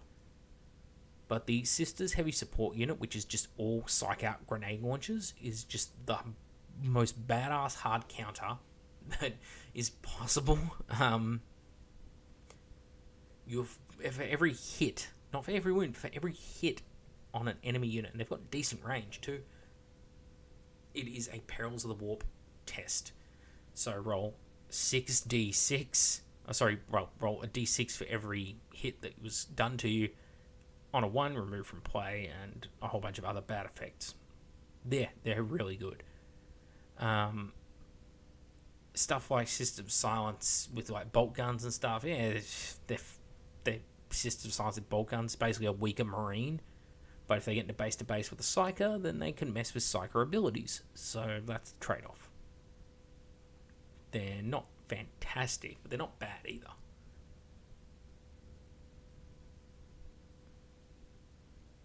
Ravenstar says, shame the System of Silence range never got expanded beyond the transport and the bolt pistols and Kroll. Yeah, because they're the weaker half of an incredibly overpowered army, as opposed to an army unto themselves. So you have the Custodes who don't really care that there's Psykers because they'll just beat the snot out of it, Psyker. And the Sisters are there going, we can help too. So...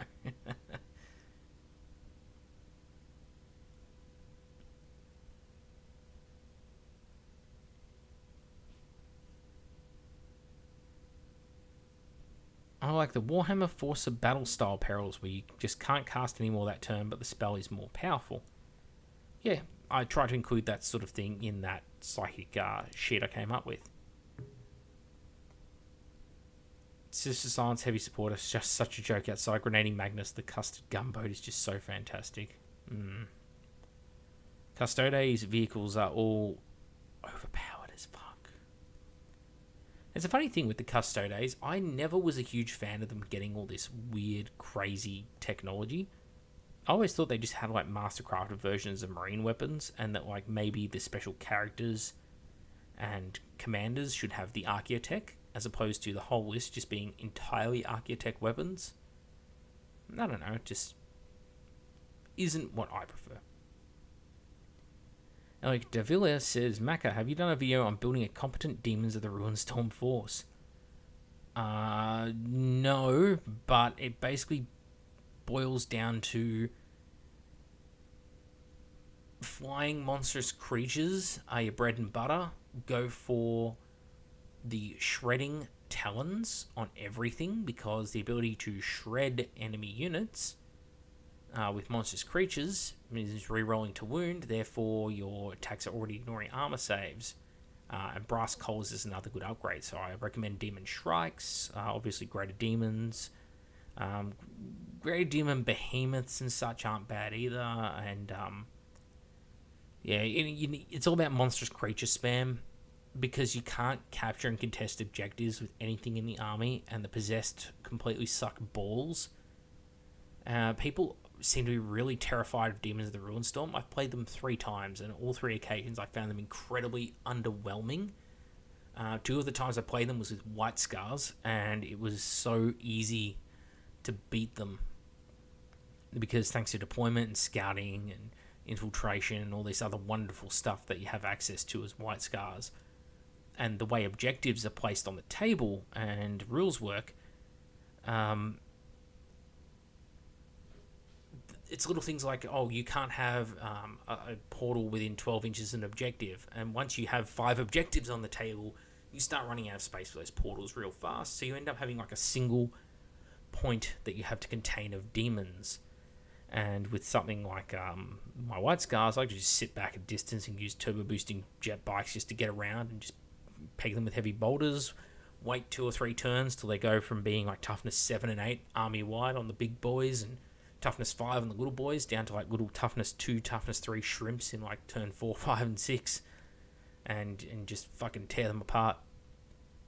It's like, oh, you're really strong to your warp portal, pity you don't have any shooting, and I can just sit back over here and wait for you to walk away from your portal and kick the shit out of you. Yeah. Dead Zaku says, Macca been binging the channel for weeks now, so much to listen to. Yes, there is, and hopefully you like it. We have a lot of crap on our channel. George Gresa says, if you could make a unique psych ability for each legion, as in lore, but not in the rules, what would you add to each legion? That is too big a question for this video. Almost could be its own little special video just for you. Should every legion have their own thing? I don't think so. Maybe little things like reroll charge distances for World Eaters or something would be the sort of ability you would cast on them. Just things like that. Tom Sepanen says, it's kind of odd that Mechanicum cannot use Skitarii units in the Heresy, even though they did in the lore. Yeah, well, they have some Skitarii units, but you know, it's like Hoplites and Secutors off the top of my head. But then we'll hit 40k Mechanicum aren't using Castellax, Thalax, Domitar, any Vorax, any of the fun units from 30k, which look infinitely better than the Castellan robots. Richard Freer says, have the Mournable event rules added or adjusted psychic? Yes, they have. And I added my 2 cents when they wrote those rules. But they're very, very soft adjustments. They're good, though. Jack says, yeah, demons really have to play like a weird version of 5th, 7th edition NIDS, Fire Monsters, Creatures, Spam, and Mediocre Hordes. That is exactly how they play, and they don't even have the range firepower of NIDS. I know Tim from Eye of Horus is like, oh man, it's so good, like you can give them like this like armor bane weapon and stuff. It's like, yeah, but most of the game, like those armor bane weapons are going to be like strength 3 and 4. It's like, unless you roll double 6s, you're not going to pen anything. Like, you know, it's just, it's crap. And you're only putting them on like the big boys. You can't put them on like the little boys. Why would you use it? And heaps of stuff had like AP nil or AP user. So it was like, oh, good. You can't even roll an explode as a result if you do get through. Ugh. And it's all like 12 inches range anyway. It just sucks. Demons of the Ruinstorm sucks so much. I mean, they can be good. That depends who they're playing. Like, if you are Demons of the Ruinstorm and you go up against Iron Warriors, just bend over and kiss your ass goodbye. Because Pertarawa is going to put his foot so far up your ass, you're going to be tasting your own internals. Whereas if you're playing against, say, let me think, maybe World Eaters with chain axes? Maybe? I don't know. No, even if they've got to assault you and they don't have a really good gun line and they're going to have to duke it out with you, you can really put the hurt on them. But turn 1, you arrive. You can't charge on arrival. And it's not all of your army coming on turn 1. And combats are going to start from turn 2. So turn 2 is the last turn you're going to be sort of boosted. After that, you're down to mediocre stats for turns 3 and 4. And then 5, 6, and 7 is just a constant downhill ride. So, I did do a video on demons. This one here, where Demons of the Ruinstorm, Flawed, Lacking, and Outright Broken, it is called, from April 2019. And I go through and essentially I can change the Ruinstorm turn in my spreadsheet, and it would adjust all of the stat lines to reflect the army and a lot of these weapons. So it's like, hey, turn 1, look how strong this army is. Sorry, I'm going to have a drink. Because you're looking at it, it's like, oh, greater Ruinstorm Demon Behemoth here. Strength 8, toughness 7, 10 wounds, initiative 2, attacks 5, leadership 7, save 4 plus. Oh, it's not too bad. And then it's like,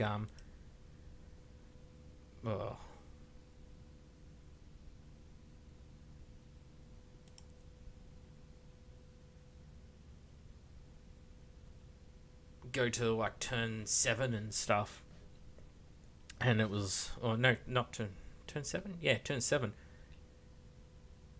and is the spreadsheet even going to replay right? Yeah, there it is. Go to like turn 7, and all of a sudden it's like, oh, your toughness 6 monstrous creatures and stuff, or like, yeah, they're all crap now. Yeah. Anyway, it works in the actual video. Then I also explained the table. So I did like this table layout, and it's like, okay, so you got the 12-inch deployment zone, for instance. So that means you got to be outside of it, okay? So it's like, if there's any objective, you have to be at least 12 inches away from the objective. So straight away, you start getting these no-go zones. So 12-inch no-go zone all around the battlefield. 6-inch no-go zone all around the battlefield for your template. 12-inch deployment zone no-go. Then you've got the boobies in the middle, 2 objectives in the middle of the table, each create a 24-inch circle of no-go. As well as any infiltrators or something like that pops up. So you're left with, you can put 3 war portals down, but now you're a normal army on the exact other side of the battlefield, no different to anyone else. So, yeah. Watch that video if you're curious about good and bad Ruinstorm Demon stuff. Let's see.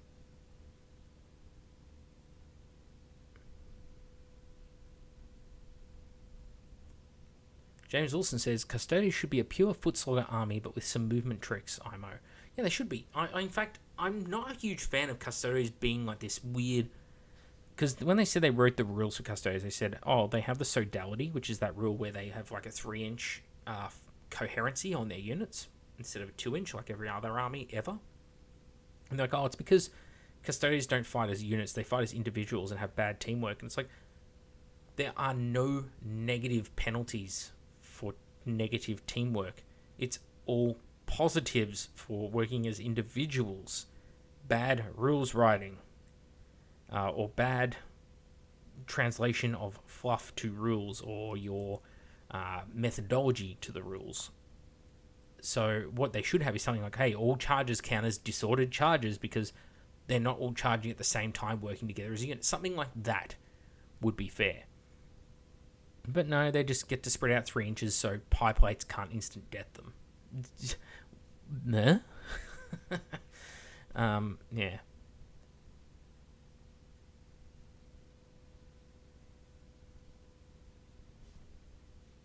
Ravenstar says, I find demons in 30k very situational. Monsters, creatures work because AP2, but the rest not so much. Makes great tar pits, though.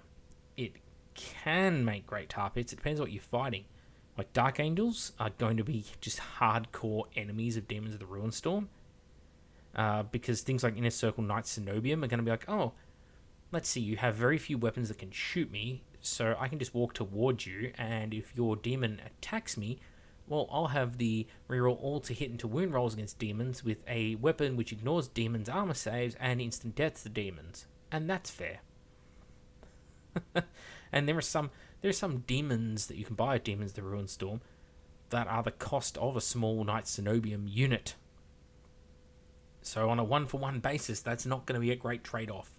And the Knight Cenobium have enough attacks per model to wipe the floor with any demon unit that charges them. And you're not going to be doing that in turn 1 or 2. You're going to be doing it in like turn 3 and 4 when all your positive strength buffs have worn off.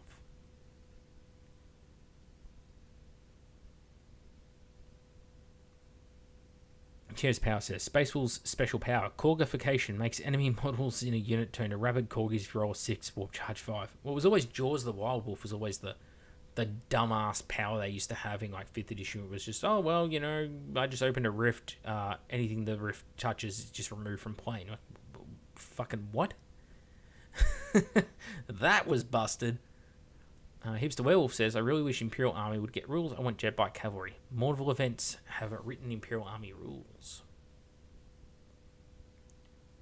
Raven Star says, I'm building a Creeping Scourge army as a COVID-19 project. Played some matches thus far, but as a core army, I'm not really convinced. They make a great NPC army in narrative matches, though.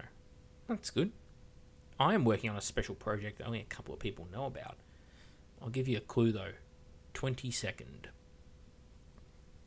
That's the clue.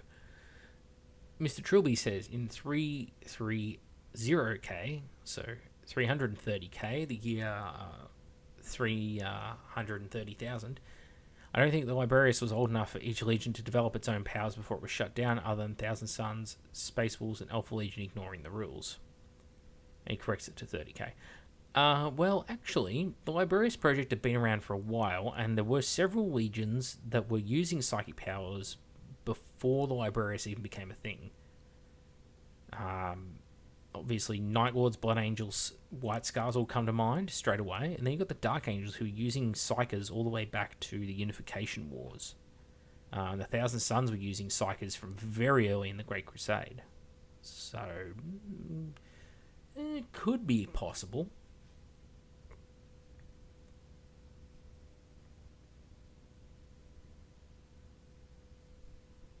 The Ruin Storm rules writers, according to Fluffy Brit, said, here's a fluffy list. The Stabby Brit.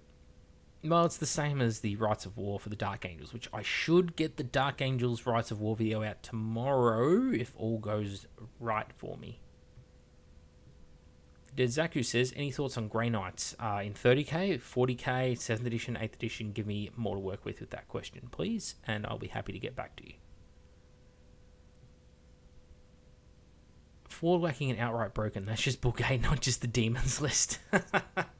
The books are not that bad. I give them a lot of shit, but again, I'm not doing it to be mean. I'm giving the book shit because I'm like, hey, I'm paying a lot of money for this book. It's not a codex. Like, I don't know if anyone goes on our Facebook, but I posted the other day, the new Space Marine Codex coming out. It's the same page count as the current Forge World Black Book, and it's £30 compared to the Black Book's £80. Same page count. Same company. Like, the fuck? You know, so when I pay all that money for something, I want it to be really top-notch, especially if I've been waiting a really long time for it. And I'm pretty forgiving. If something's got things that are mediocre in it, I'll acknowledge that they exist. But at the same time, it's like, well, you know, how hard on it can I be? And so the more content there is, like if I get a Black Book and it's like 400 pages, then I'm pretty forgiving like I was with Book 7 Inferno. But then if you go to, say, Book 9, it's like, well, okay, you're nearly half the pages of that book, and you've got a lot of errors still, and it took you 18 months to produce it. I don't exactly have the confidence that I've invested my money wisely in the product and feel that you've treated me as the customer fairly. And I think that's a pretty fair thing. I was listening to one of the podcasts I really like the other day. I won't mention it. I do really like them, but I'm still going to say something negative about them. I'll leave the name for the moment. And the basically all the coverage that many podcasts are giving Book 9 is all positive. Like, yeah, it's got typos, but you know, just put the typos aside. It's a really good book. And it's like, well, okay, you can't go to a bad movie and say, if you go, I'm going to go watch Attack of the Clones and I'm just going to remove all the scenes of bad dialogue for Anakin because I'm not going to be left with much of Attack of the Clones, am I? Okay? If you remove Jar Jar Binks from Phantom Menace, you're not going to have a lot of Phantom Menace left. removing him and Jake Lloyd. So it's, yeah, you have to balance the good and the bad. You're not reviewing something if you're just praising it. If you're just praising it, there's a problem here. And that's not to say that you need to pull an outer circle and shit on it and turn around and go, oh, well, this thing clearly just sucks because of this, this, and this. Instead, you say, look, I acknowledge that it has these problems, X, Y, and Z. We're not going to focus on those problems today. Instead, we're just going to focus on this stuff. But do be aware those problems do exist.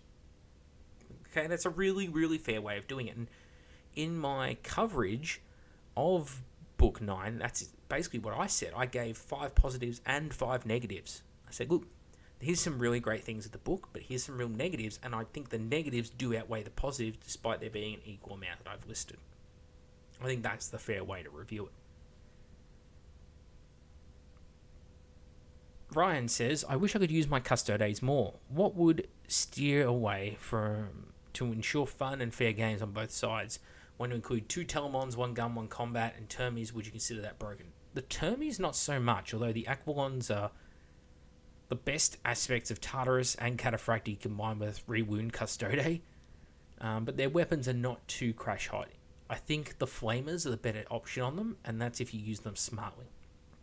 So, if you're foot-slocking it and such, that's fine. Where Custodes get really pain in the dick to play against is when people just hoard up on shields.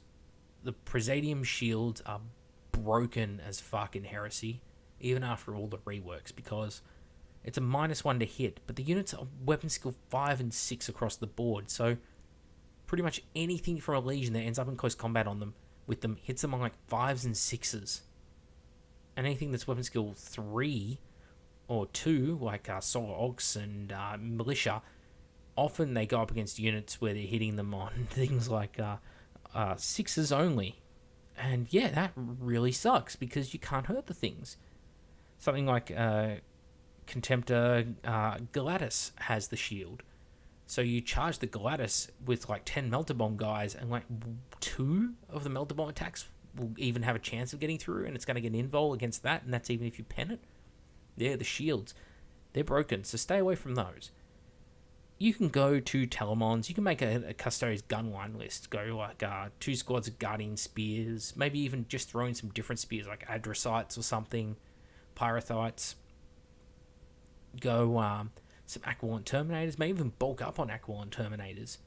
Stay away from the jet bikes because they are broken. The Venatari are okay. But yeah, if you stick a Telemon in the back line and that, I don't think people will complain too much about that. It's those shields. The shields just make Custodes impossible to hurt, to even hit in the first place to cause hurt. And I think that's where a lot of the salt comes from. The army as a whole, it's not broken anymore. But the shields make it broken. And Telemons are still really, really good.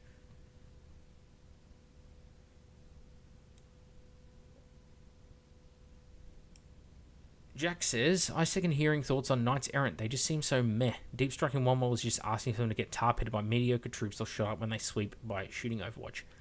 They're a good force multiplier for the appropriate army, so such as Solar Auxilia, or sometimes you might have an army that is lacking something, like a Rite of War might prevent them from taking additional HQs. That's where it's pretty handy to bring in a Knights Errant. They don't have to enter play by Deep Striking. You know, there's other ways you could enter play, other war gear you could give them, transports, that kind of thing that, you know, you could have fun with. I do need to dedicate a video to them. The thing is, I'm constantly waiting for more to come out because there's so few at the moment. There's, 4 or 5? We got a World Eater, a Dark Angel, an Ultramarine, and a Death Guard member.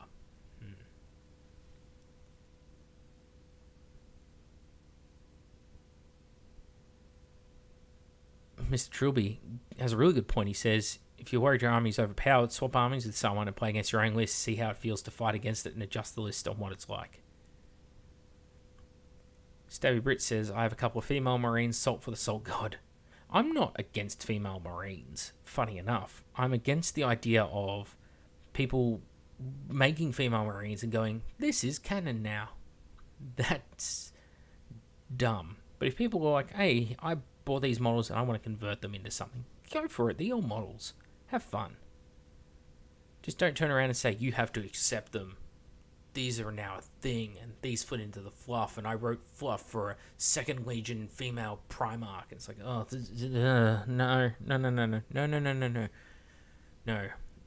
It's if anyone knows the Simpsons episode where Marge is baking a birthday cake and Homer comes in and starts picking all like the cake apart. She's like, no, I made you a cake to ruin over there. And she made him a special cake just for him to fuck up.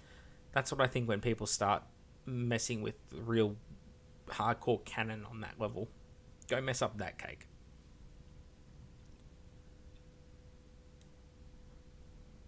You do at least say you stopped caring about what canon was when 40k Primaris came out. I can understand that. Hey Macca, now that you mentioned Knight Cenobian, have they fixed the Overwatch issue that the experimental rules had? No, they didn't fix the issue. They brought out that redo several weeks later, or no, several days later, where it said they can Overwatch because they have amazing skill at arms. They overcome the limitations of the armor. So, what I can infer from that is that they're like Gabriel Angelos in Dawn of War 3. They're so superlatively skilled they can backflip in Terminator armor. There you go. Fluff. Oh, fluff away.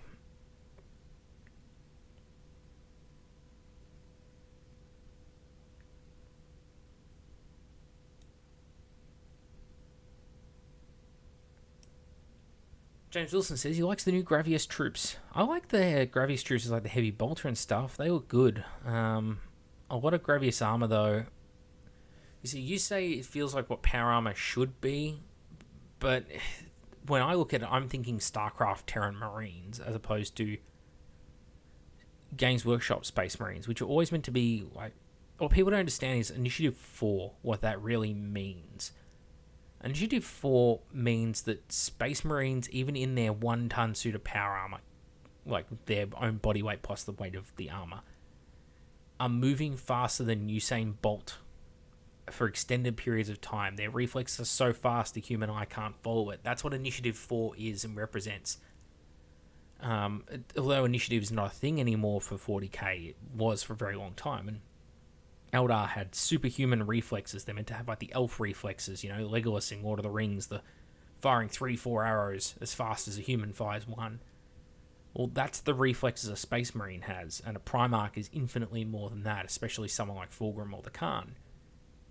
And so, when I see a Marine in Gravius armor, it's like, oh, great, you've taken away all that aspect of the Marine, but you haven't turned them into the cool-ass set of Terminator armor. You've made some sort of weird amalgamation in the middle. I think that's my problem on translating the. I like to translate the rules of the background to the model, and if the two don't sync up, that's where I first start having problems with the model. Second place I look is then the actual. Is the model any good looking? That's often a secondary concern.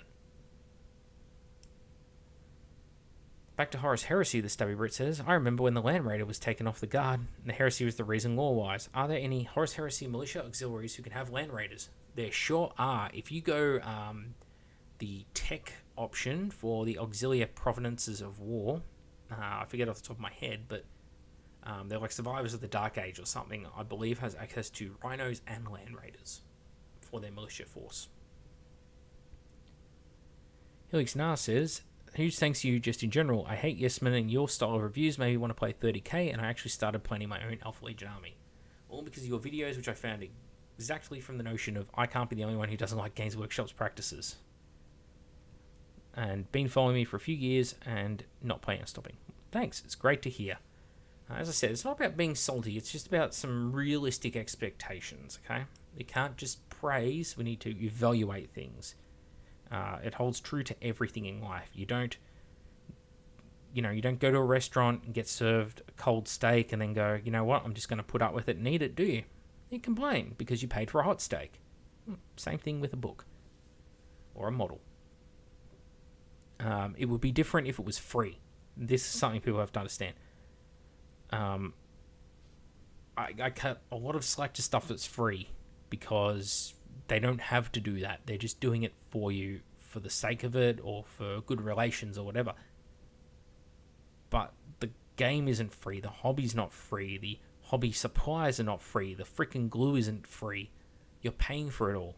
If you're paying for it all, you're not just existing as a consumer. You're not just there to buy from the company and do their bidding. You are there because you want the product. And if you don't want the product or you find the product subpar, you deserve to be able to voice that opinion. Jeffers says, do you think Forger will eventually bring in Orcs and Eldar into 30k? Maybe a special black book to cover the Crusade?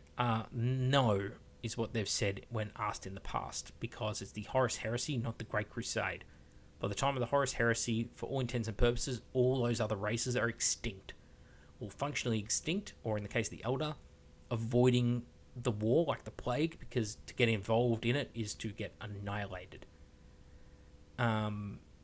That said, the Oz 30k community and tagged events have put together rulebooks for it, which are pretty fun. What Horus Heresy book has the most art? I wanted to buy Betrayal. Betrayal has a lot of good art. Books 1 through 5 are really good, and book 7 is really good. Book 6 is a bit over the place. Book 8 and 9 are definitely light on art. Book 8 and 9 do pretty well on the art for the main legions that are on focus. So Blood Angels, Dark Angels, White Scars and Night Lords also all get a decent amount of imagery. But all the other legions do not. Sorry, not other legions. Other forces at play do not. Whereas in the preceding books, like you get whole knight households, like book 4 came out with posters and everything you could buy that had like 9 or 12 different knight households. I've got the poster right next to me. It was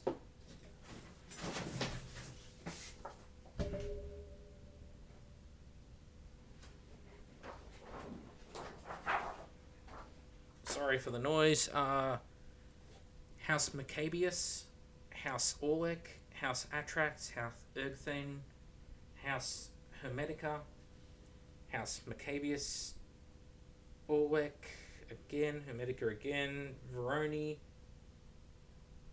Yeah, it came with a bunch of different knights, Imperial Knights from Games Workshop, Forge World Knights, the Mechanica Megara Knights, all sorts of stuff on this giant ass poster.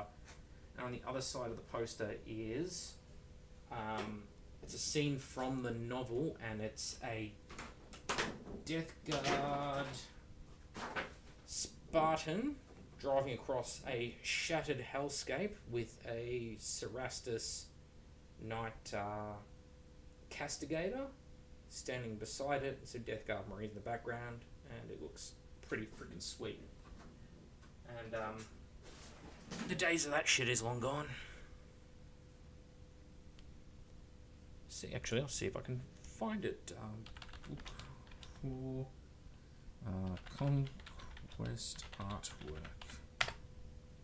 Pretty specific request. Yeah, that's the one. Although it's missing the full image, it's a poster. It's fucking A2 sized poster of that, and on the back of it is a whole bunch. See if the more criteria I put in refines it a little. Not really.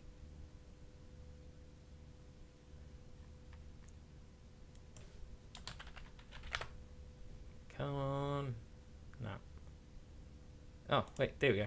Yeah, so this is... So, an A4 sheet of paper is like this big on this poster.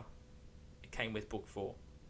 So you see why I'm a lot more forgiving of the older books than the new ones, because you get shit like this.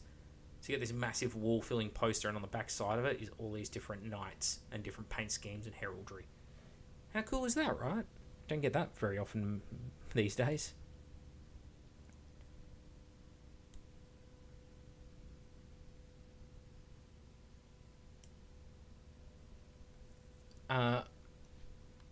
Where can you find the FAQs, Etho? If you go on to my last video I uploaded the other day, the one with Tom from the Mournival, there is a tag in the description, the top of the video description. Click on that, it'll take you to the Google Plus Drive, which will have the Mournival Events FAQs. James Wilson says, really wish Games Workshop would copy Corvus Belli, to be honest, with rules that are free online. That would be nice. Many other games do that. Custodians with spears, the only way you should play the shields look so bad. I think the shields look nice. I think the swords look bad, but I don't like the spears either, because I will show you why. Because showing is always more fun than telling.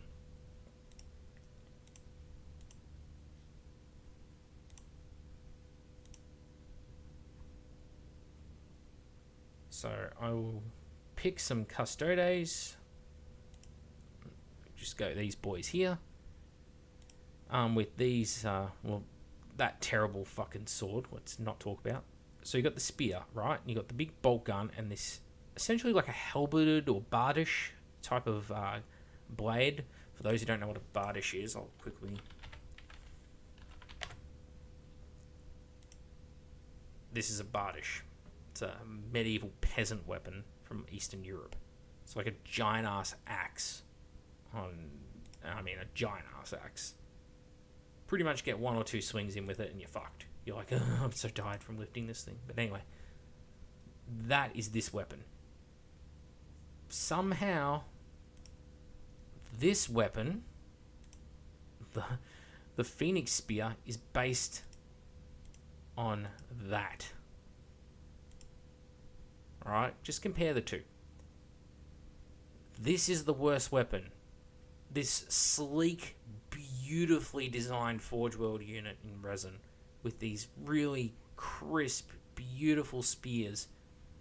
Somehow this performance is worse than this just big, chunky, clunky blade on the end of a bolt gun stick. These are so nice. These are not. I'm a jerk, I know. I wonder if there's any pre-orders up today. Oh, fuck yeah, I can't wait to add the, well, we've got Barleyman and, who's the fucking, Harry fucking something or other, the Goatleaf. There you go, it's on the right. Barleyman and Harry Goatleaf. He's the guy who answers the door in Bree. This is what you're spending your resources on, Forge World. There's legions who don't have Primarchs and special characters. Some legions don't have any characters. Some of them are missing special units, and you're making the dude who answers the door in one scene in the Fellowship of the Ring. And the next scene, he gets run over by a ring wraith.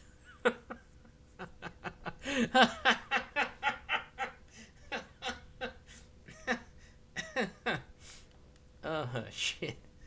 Oh, God. Forge World, make me laugh. Time and resources. Yeah, instead of Dark Mechanicum for Book 9, we're working on Harry Goatleaf. See if I...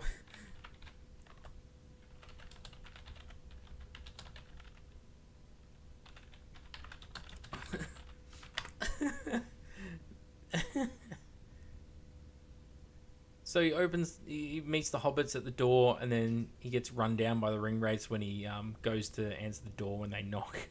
That's hideous. He's in 2 clips in the movie and he got a model.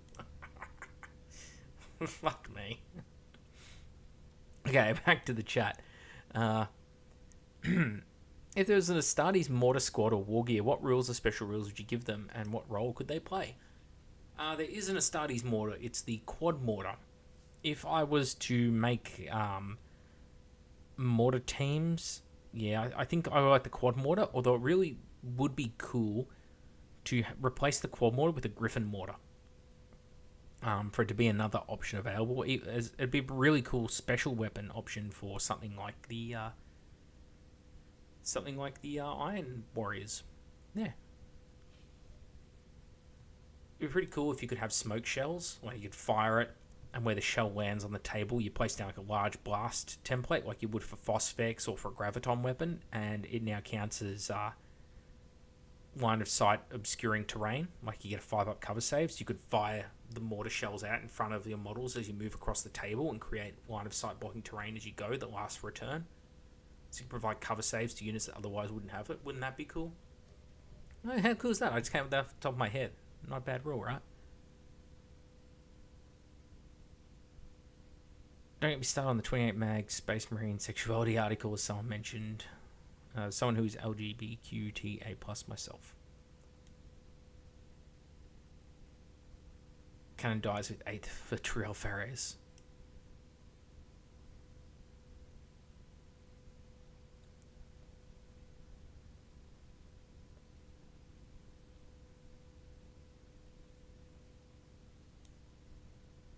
Michael Tomaszewski, something like that. I don't pronounce Eastern European names very well. Honestly, I think gene augmented humans would be a cooler idea than female Marines. By the way, hi Macca. Hi. And yeah, look, Sisters of Silence are in many ways more elite than Marines because they're pretty much born more elite than Marines. Marines are made elite. Isn't that kind of cool that they're women who can stand up to Marines? It's very hard because you're representing a combat war game, and in combat, men are just superior. Oh no, triggered. Yeah, I don't care. They are. I was a fucking soldier. I've seen it firsthand.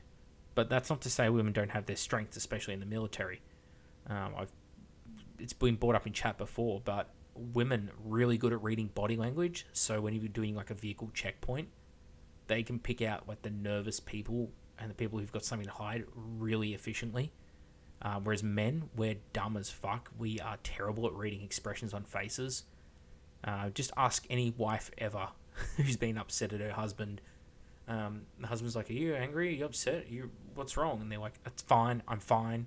You know, we're just clueless. We're like, "Oh, okay, then we got to walk off." And they're like, "Look, since you ask," and it's like, "Oh, here we go." You know, women and men have their strengths. Women, great radio operators because their voices come through so crisp and clear over the radio compared to men. Ours just come through as like a gargle on high band radios. So yeah, definitely pros and cons to women. And it's not to say there aren't some exceptional female soldiers out there. They are, but you're talking like the top 1% of women. But the top 1% of women compared to the top 1% of men, oh boy, is there a gap. Yeah, of course, the very, very top women are going to overlap the bottom men. That's a given. It's a given in any field. Could be intelligence, could be physical strength, could be any number of things. The top 1% of amateur footballers are going to overlap with professional footballers, aren't they? On skills. It happens. But when you go, okay, we're going to take, the best SAS soldier or the best Delta Force operator and compare them to, the fittest chick in this unit, you're going to find that she's probably going to come up subpar compared to that guy. And that's okay. It's okay to be subpar at some things because you're going to be better at other things. Like, she could make a great mother, for instance, whereas that guy is probably not going to be a great mother. Maybe a good father, but he can't be a good mother. Or can he? Who knows? So that's enough of that topic, hey? Alright.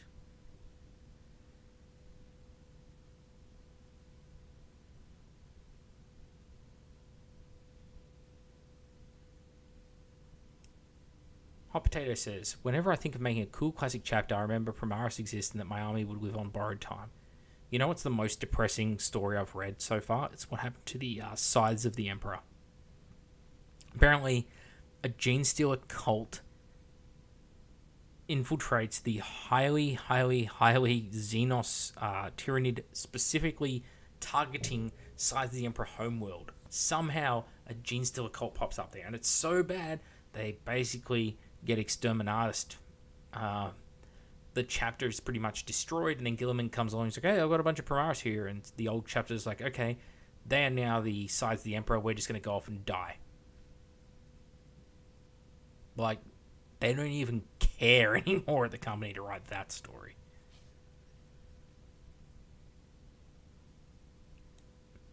Friend of Aussie 95's plays Orcs, and for a laugh, he kit bashed a Carnifex as a mount. He got the idea from a photo on the internet. Yeah, a few people have done that. The looted Carnifex is a thing going back to, I think the first looted Carnifex I saw was in 3rd edition. And it was as funny then as it is now. James Wilson hates the current Space Wolf range. Too much cringe furry crap. I missed 3rd edition Space Wolves when it was tasteful in the wolf theme. Yeah, I think Space Wolves in 30k are nailed. It's just the model, like the themes are great.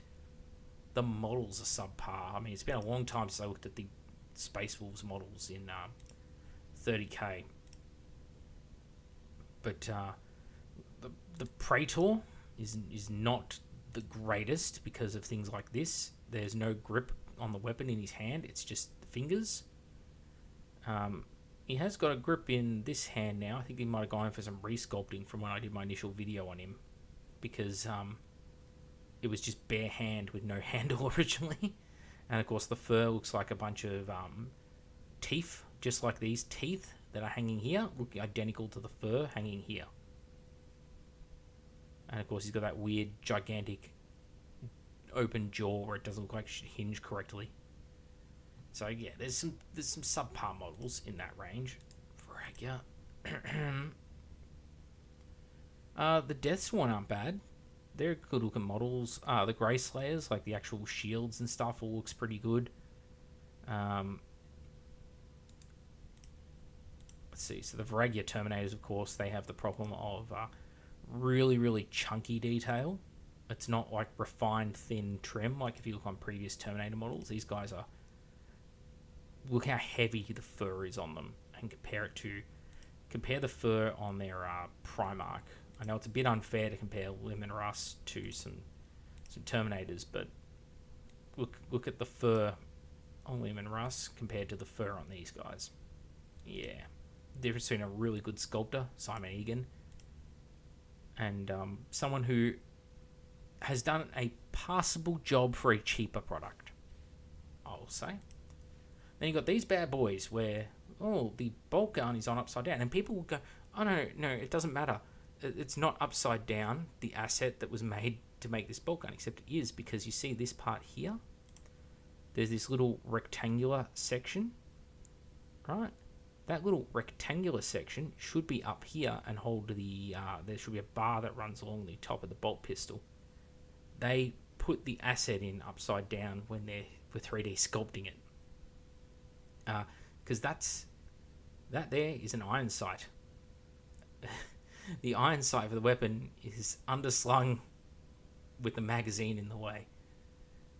Yeah, Space Wolves kind of got hit and miss. But I mean, other than that, the squad's fine. Even with the gimp masks and the Leatherface Texas Chainsaw Massacre dudes over here, they're all fine. I like that. The axes are pretty cool, though the forward recurve's a bit strange on some of the act, like this one here. These three are pretty good. They're all the way an axe should look. These rearward recurves are they're the opposite of advantage, mechanical advantage.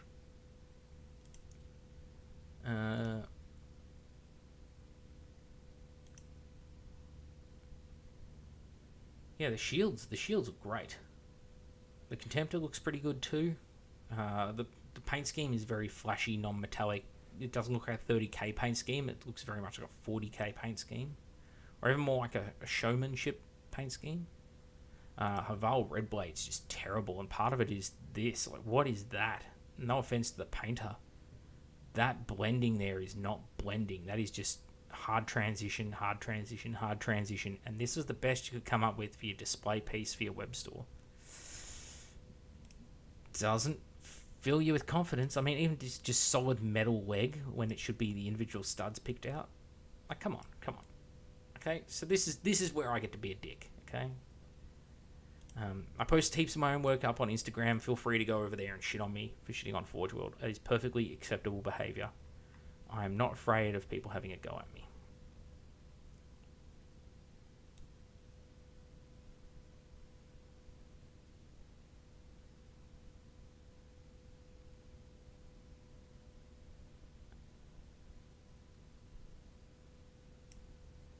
Don't get started on Santa Wolf.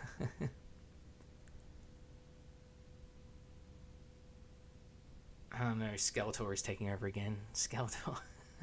Meow, He-Man. We reckon he has a special rule where he dies if a door hits him. That would be great. Does it have rules? I want to read if it's got rules. No, if they do, it's not in here. It's in the Quest of the Ring Bearer supplement. Damn.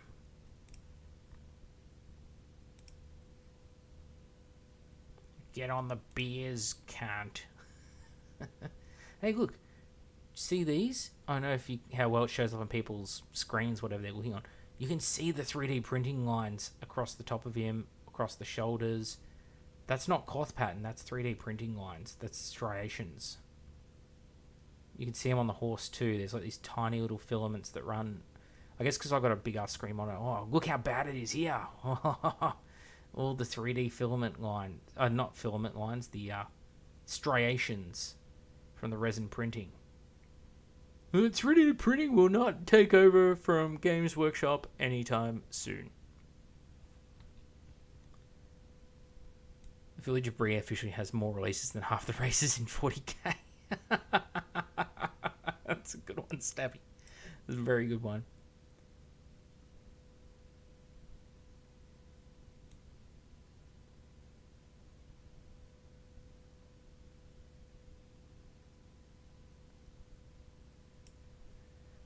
Did I just map ward you? Probably. I don't know what it was in reference to, but yeah, probably. Didn't Sides get wiped out attacking a Nid fleet with only like one Marine surviving and he joins the Ultramarines? No, the Sides the Emperor actually had quite a few survivors. Several hundred. They got Crimson Fist, basically. If anyone knows like Rin's World and the Crimson Fist story. You start out with a whole chapter, then like some catastrophic incident happens that takes you down to what should probably be an unsalvageable situation, yet somehow you salvage it. That was the Sides of the Emperor.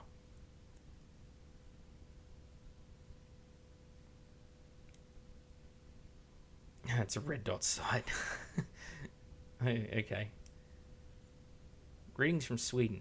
Greetings to Sweden, Autark Chang. Granted, the Sides of the Emperor would probably have been executed for their gene seed and themselves being tainted by Xenos genes thanks to the cult. Still a really shitty thing. Yeah, but how in the first place did that happen? Like, they actually screen for that shit? Like, people aren't just accepted into the Astartes. They look out for things like, tumours, 3 pock marks of Nurgle on your skin, just little things like that. And of course, librarians. The librarians would probably sense things like gene stealer cult psychic resonance or something that you're just bleeding off for having Tyrannid in your system.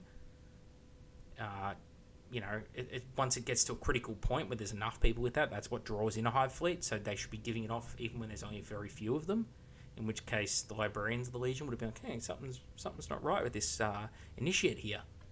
So yeah, it's a really poorly thought through book in that regard. Aval Redblade's a cool mini bad paint job. There's a story I've told before about it, where Aval Redblade was a much nicer model, the original sculpt, but Forge World's, or the marketing team told Forge World, no, we can't sell it. It'll be too expensive for a Astartes Terminator character, so they had to go back and rework it, and that's why we got that. Spiritual Liege Rabute Gilman says, knowing the shortcuts they take, they probably went with the cheapest 3D printer they could afford to print that.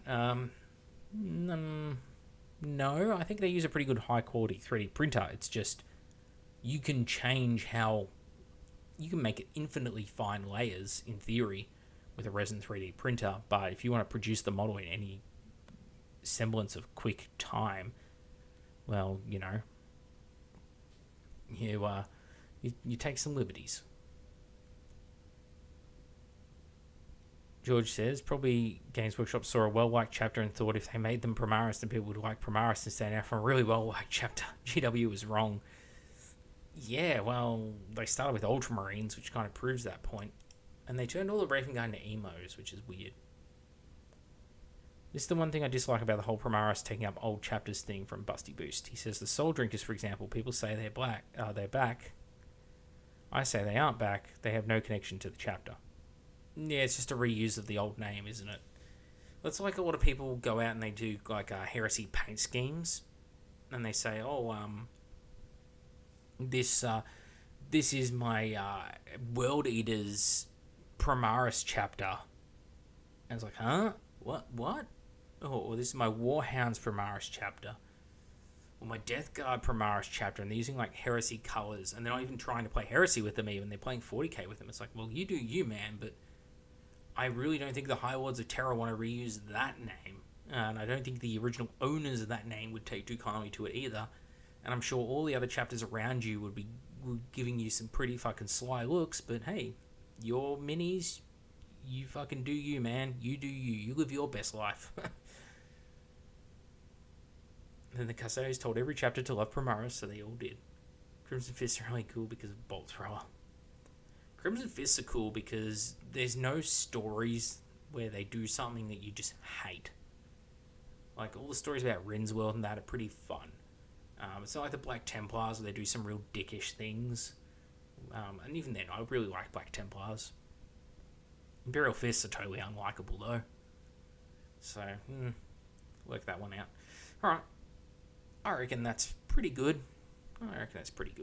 We should end the stream there. I'm going to try and do the Dark Angels Rights of War tomorrow for people for 30k. And if I'm really, really lucky, I'll get the Night Lords ones out. But I need to do a new Getting Started in Horus Heresy for Night Lords. Dark Angels don't really need one. It just boils down to how many Knights Cenobium do you need to end the other guy? No, it's not quite that simple. But yeah, it almost could be. Anyway, Shattered Legions. I spoke about them on a live stream a little while back at True Alpharius. It's really hard to do because I worked it out. So the possible combinations of Shattered Legions is... and this is not including Rights of War.